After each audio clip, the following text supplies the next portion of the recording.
Mayong adlaw kinyong tanan mga ka-dear friends. Kini na usab ang inyong ubos nga lagad nga si Papa Joe. Karong adlaw lain na sad nga istorya ang tagaanta o pagtagad. Istorya nga makaingon ka nga sa TV o sa pelikula o sa comics lang ninyo mabasahan. Pero mahitabo gyud ay sa tinuod nga kinabuhi. Mao kini ang istorya ni Pia nga pinadala diri sa tuang YouTube channel ang Dear Papa Joe Stories.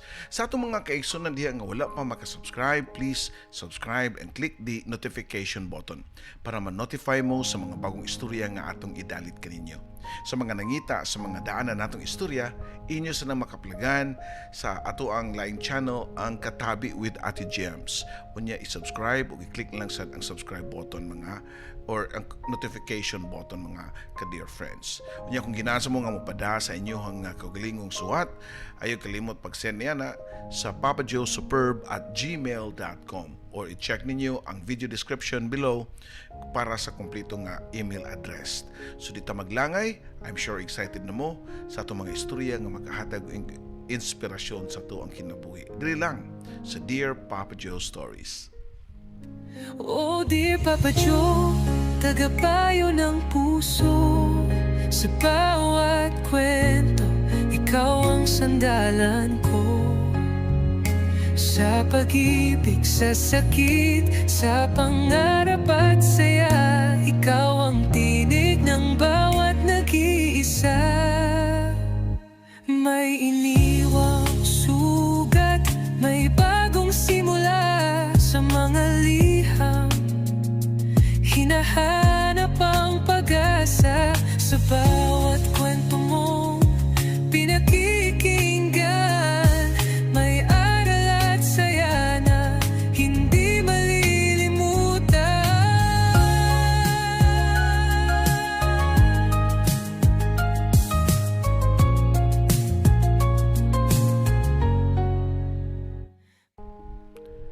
Ang atong istorya karong adlaw naguluhan og gasa sa gugma. Gift of love.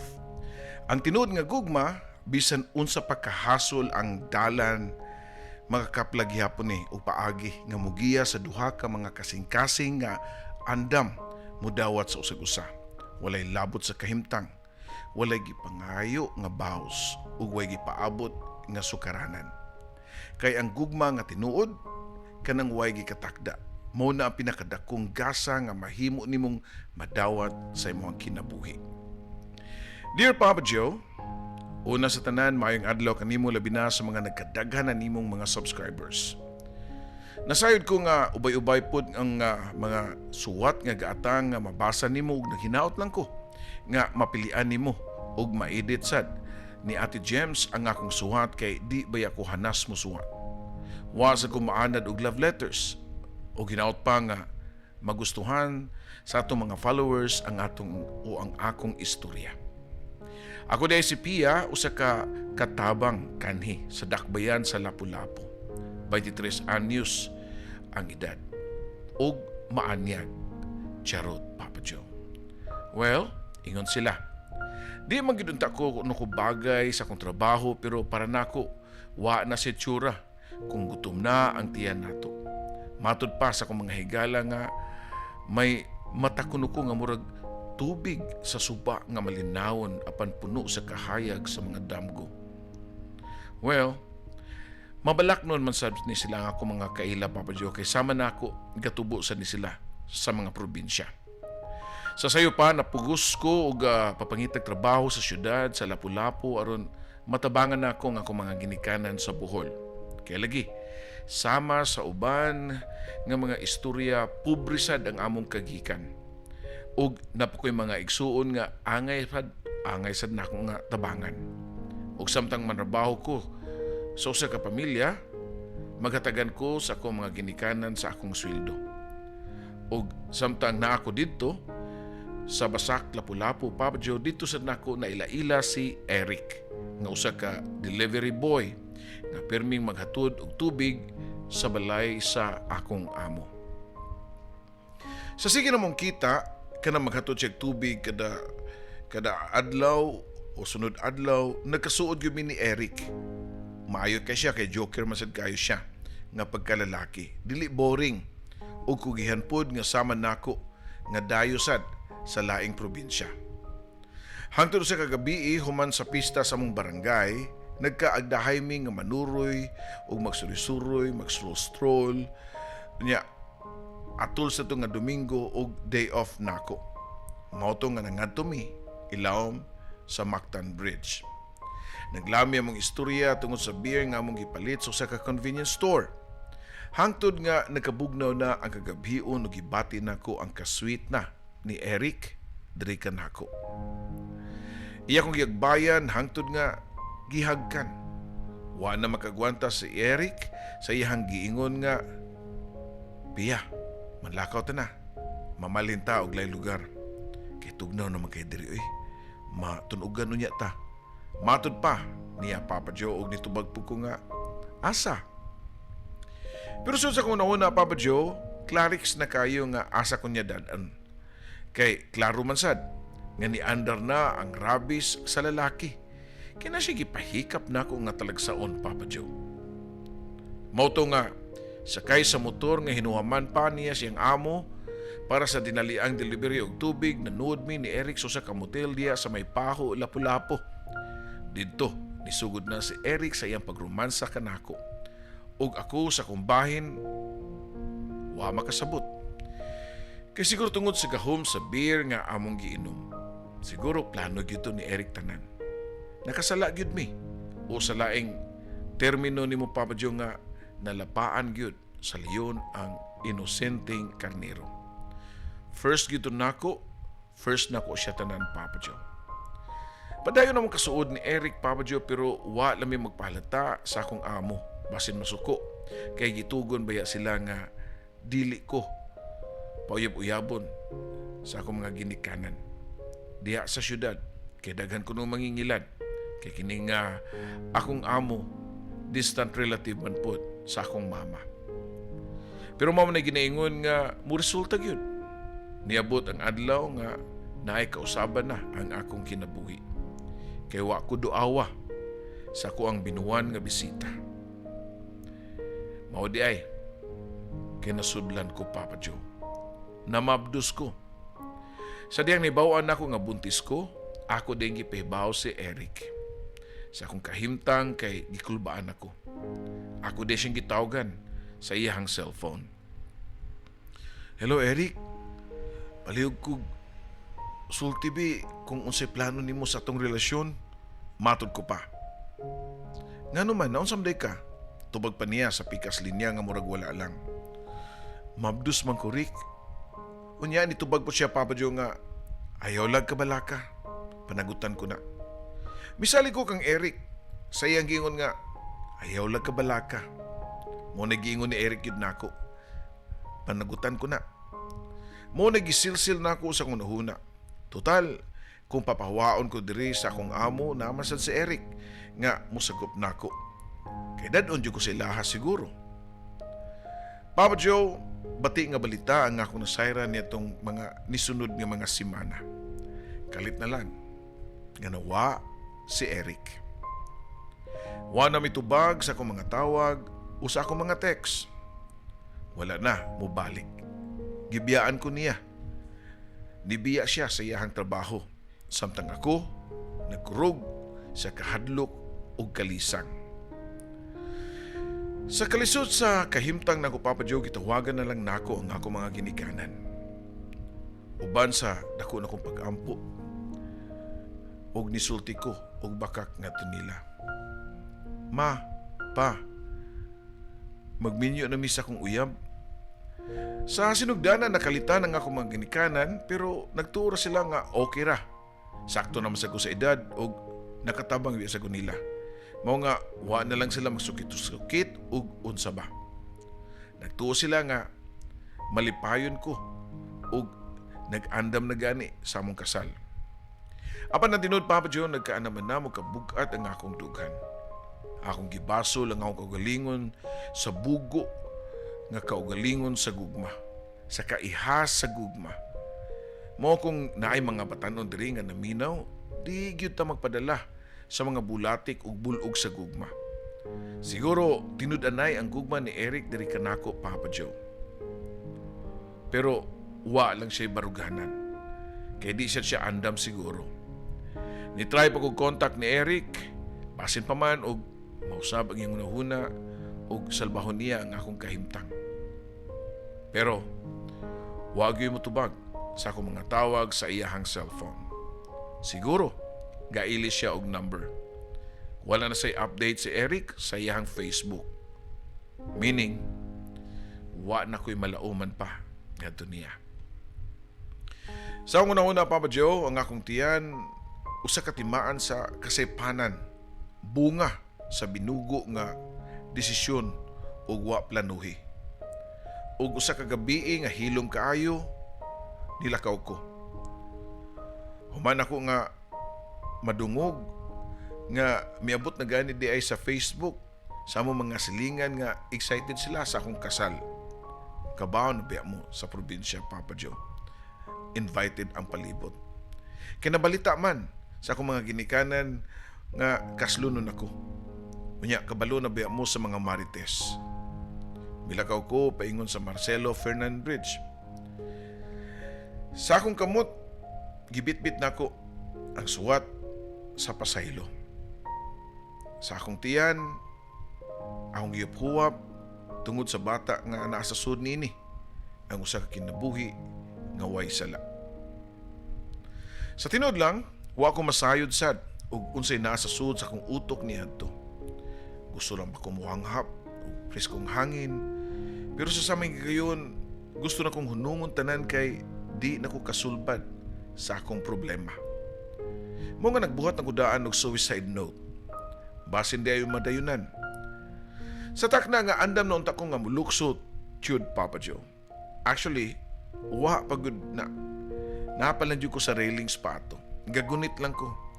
Layo kayo kong pananaw og usa ka lalaki nga nidagan paingon kanako. Si Raymond. Ako lang nahibaw-an ang yangan tungod kay nagila-ila man may after. Nakasakay siya siyang motor. Gikan pa daw siya sa trabahoan ato.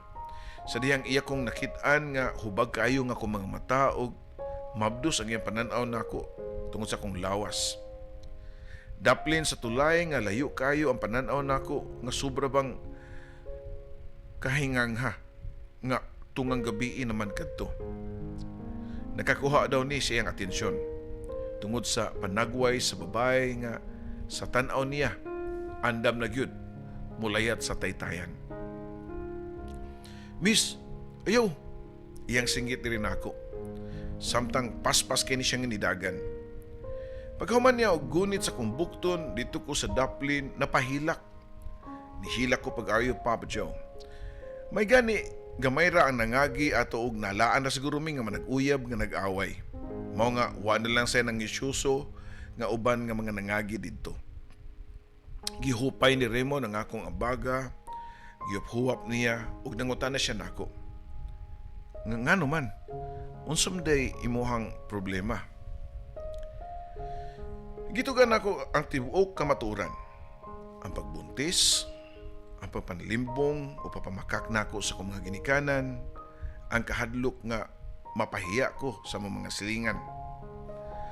Hilom lang si Raymond, pero dili bakak ang kaluoy sa iyang pananaw diri kanako. Human sa pipila ka minuto nga pagpamalandong, iyang gisugyot na kung usa ka butang nga wa jud ko magdahom, Papa Joe. Kinsa goy magdahom? Oh, mao day na. Di magpakabana ko nimo. Sa kinilang higayon na lang.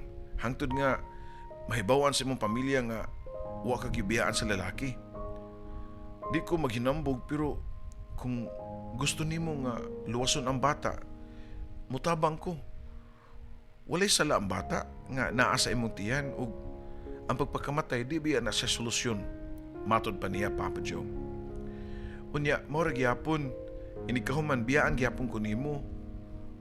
Wa man gani ko makailan nimo ug si kinsa gyud ka unya musalig na noong ko. Tubag ko pa.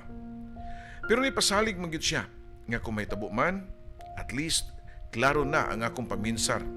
Kay kung buryong pa daw nga kung oo unya naagyod ang mga desisyon ko no nga di magkadimao nga ako ang pagamahayan. Midawat ko Papa Joe sa iyang tanyag. Basin pa ay sakto siya. Bisan ug wa siya kasiguraduan, gidana ko si Raymond sa among baryo dito sa Bohol. Dila na ko isulti og asa kay wa baya makabalo ang mga marites sa among tinud-anay nga nahitabo duha ni Raymond. Dito, gitagad siya sa akong mga ginikanan. Sama og tinuod gyud nga umagat. Nagpuyo mi sa usa ka yano nga balay nga gipaayo sad ni Raymond. Nagpakaasawa ko at ubangan sa mga tao. Sa among pagpakaron ingnon, nidugay gyud ang among panagtipon. Pero sa tinuod lang, sa among pagpakaron ingnon, di malikayan nga naa sa spark nga nahitabo. Di pa man nga nakadako gyud ang akong tiyan, mao nga nakakuhit gyud ang leon sa busog nga karnero, Papa Joe. Apan sa matag adlaw nga mga ngisi, mga smile, nagkabaskog si Raymond nga sa una lang usa ka istanghero. Karon mutabang na siya panghugas sa plato, pagluto o pagatiman sa baby nga naa sa kong sabakan, nga napa sa kong tiyan. Ako, nagadugay nagtan-aw kang Raymond nga usa ka kahayag sa kangit-ngit nga niabot diri kanako. Mura siya ang ako ang Prince Charming. Pero di malikayan nga may kahadlok ko. Nga basin moabot gyud ang panahon nga mahuman na ang among sabot, Papa Joe. Usa ka adlaw, samtang nanilig ko sa kwarto, ako nakita ang usa ka suwat ug ID. Nakurat ko nga ang tinuod pa nga ni Raymond kay dili lang kay Raymond lang, kundi Engineer Raymond. Pugngalan nako ang apelyido, Paps, para sa privacy. Anak siya og tagiya og kanang kumpanya sa construction. Nga ako sang nailahan nga gitrabahuan sad sa kanhi amo nako. Wa ko makasabot kung masuko ba ko or mabiyaan ako siya tungod sa kahadlok. Nahibalan ako nga daghan di kwarta ni si Raymond. Kwartahan siya kaliwat. Nganong wa man siya magpakita og garbo o hambog o magpabilib diri kanako. Pagkagabi niya na akong yatubang si Raymond. Ako siyang kingnan nga, ikaw ba? Nganong wa man ka nagsulti? Di ko gusto og lalaki ba nga magtago-tago. Kanang bakakon. Diretso ko pa nga sulti nga to niya daang kasuko. Wa man ko magtago good para mailhan lang nga publiko. Naghilom lang ko kay gusto na ko nga ang akong tabang tinud-anay. Dili tungod kay may kaya ko, gusto na ko nga mailhan ko nimo nga isip tao o dili isip tao nga kwartahan. Tubag pa ni Raymond rin ako. Ug sa diha nito ang akong mga luha, Paps. Nakasabot siya. Ang iyang gibati dili nakabuang diri kanako. Dili na ang pagpakaron ingnon. Sa akong bahin nahigugman ako niya. Si Raymond pod sa tinuod wa na magduwa-duwa. Wa ko masayod nga mahitabo ba di ay sa tinuod nga kinabuhi, Papa Joe. Abi manggod na ako sa mga salidara o sa comics na nimo makit-an. Wa ko katuo nga naapaday lalaki nga makagusto kanako. Nagdungan mi og hilak duha. Dili na mi mag-ipon isip duha ka tawo nga nagtago sa kamatuoran. Nagkita mi isip tinuod nga mga kasing-kasing nga naninguha og kaayuhan tungod na sa gugma. Ang among problema na lang niya itong panahon na mao ang side ni Raymond. Ang iyang mga parents nga nibuong nga pila na kabuwan nga nipalayo si Raymond sa ilahang negosyo. Pero ilan ning gisabot tungod sa wala pa nakaila si Raymond o sa wala pa mi magkaila ni Raymond. Doon na sa din siya gibit-bit nga kaugalingong problema o tungod sa usa ka babae nga nahalambigit ni Raymond. Pero gibiyaan sad siya. Dili biya nga nangitaglain ni biya tungod kay may sakit o ni panaw kini. Mao sa daw tong panahon nga nagstroll-stroll siya sa Lapu-Lapu human siyang trabaho og naatlan kuniya nga naa sa Taytayan. Gaan daw ang iyang pamati nako tungod kay babae ko ug kabalo siya nga huyang ko deep inside. Gisulti ni Raymond tanan sa iyang pamilya ang nitabo nga way lipod-lipod nga nahimo siyang Salvador del Mundo. Sa sinugdanan, di kadawat ang iyang parents labi na nga nasayod sila nga pobre mi ug kagikan. Pero ang Ginoo musab gyud sa pagbati sa mga tao. Amo lang kilimod sa kanaghanan nga di anak ni Raymond ang akong gisabak. Sa iyasang side ug labaw na sa akong side. Nasyak gani ang mga marites sa mua diyang nasayra nila nga maayo di ay nga pagkabutang o kahimtang ang akong nabana. Kaya nagtuo man sila nga ordinaryo lang nga pagkatao kay Bisaya man kayo tan-awon ang panagway Papa Joe. Pagabot sa ting panganak nako Papa Joe, dito si Raymond. Gikuptan niya ang ako mga kamot o hugot kayo. Pagpanganak, una nga nikugo si Raymond sa among baby nga gikan sa nursery. Di na siya peke nga amahan. Siya nagyud ang tinuod nga papa sa bata Papa Joe. Among gipabunyagan ng bata sa pangan nga Gasa.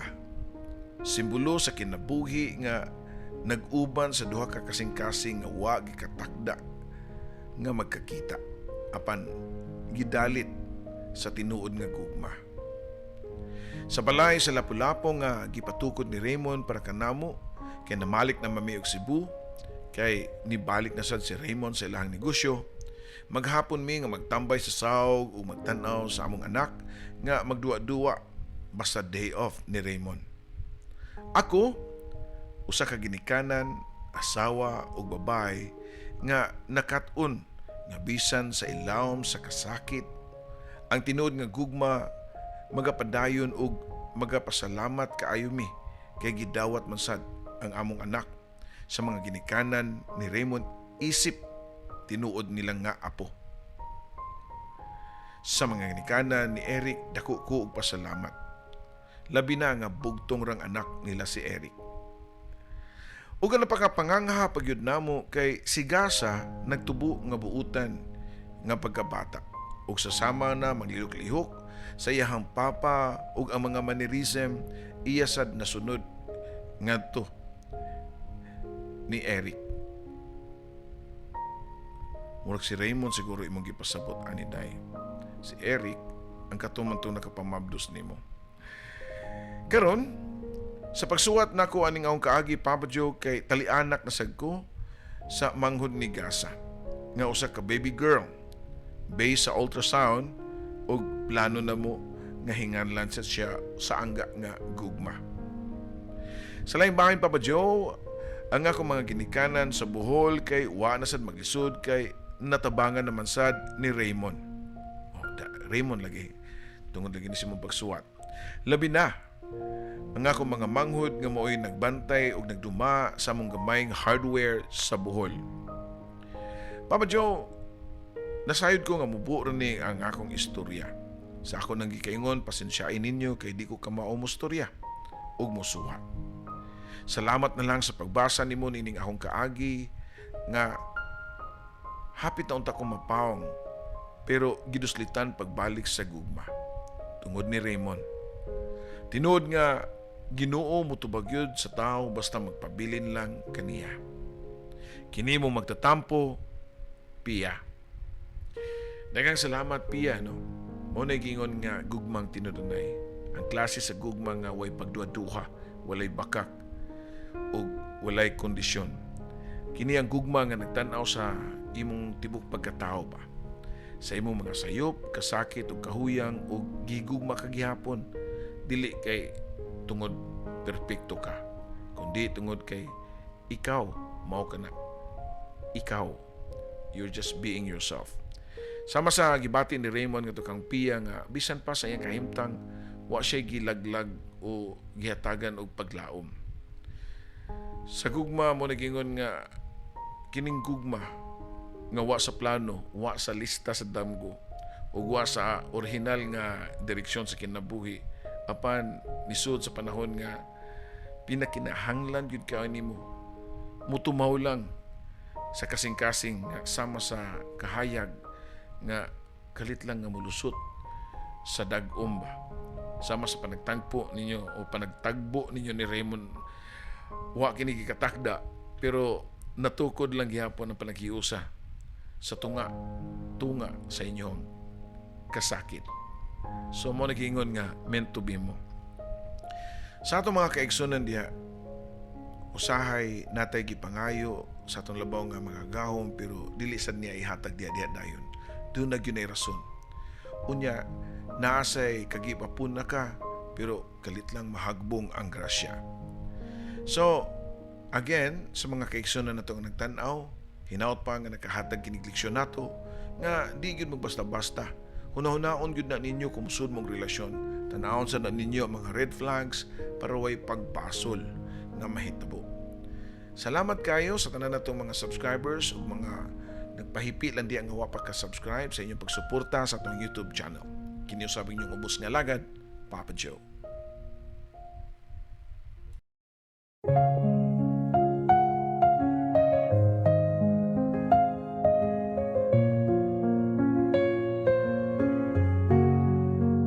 Sa bawat liham na aking sinulat, puno ng lungkot, saya at pangarap. Sa radyo mong tahanan ng kwento, Papa Joe, ikaw ang aming kakampi sa mundo. May luhang pumapatak, may ngiting bumabalik sa tinig mong kay lambing. Kami iyong pinapahid. O dear Papa Joe, tagapayo ng puso. Sa bawat kwento, ikaw ang sandalan ko. Sa pag-ibig, sa sakit, sa pangarap at saya, ikaw ang tinig ng bawat nag-iisa. May iniwang sugat, may bagong simula sa mga liham. Hinahanap ang pag-asa sa bawat kwento mong pinakikinggan. May aral at saya na hindi malilimutan.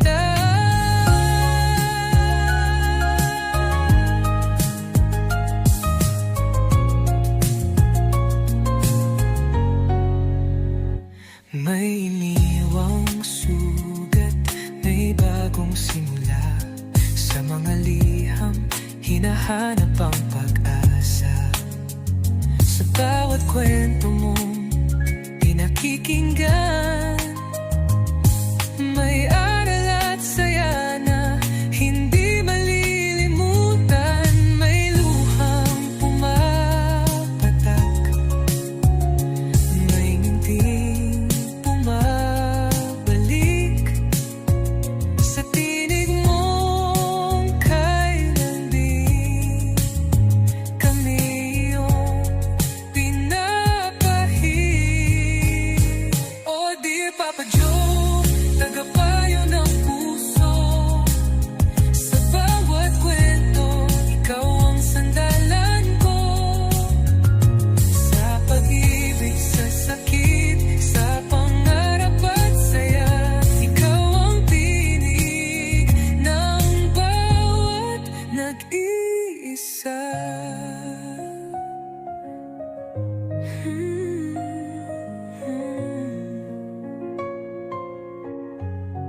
Sa alon ng radyo, tinig mong gabay, nagbibigay pag-asa sa bawat buhay. Kahit saan man kami dalhin ng mundo, ikaw ang kaibigang laging nandyan, Papa Joe. Oh dear Papa Joe, aming kaibigan, salamat sa kwento mong walang katapusan.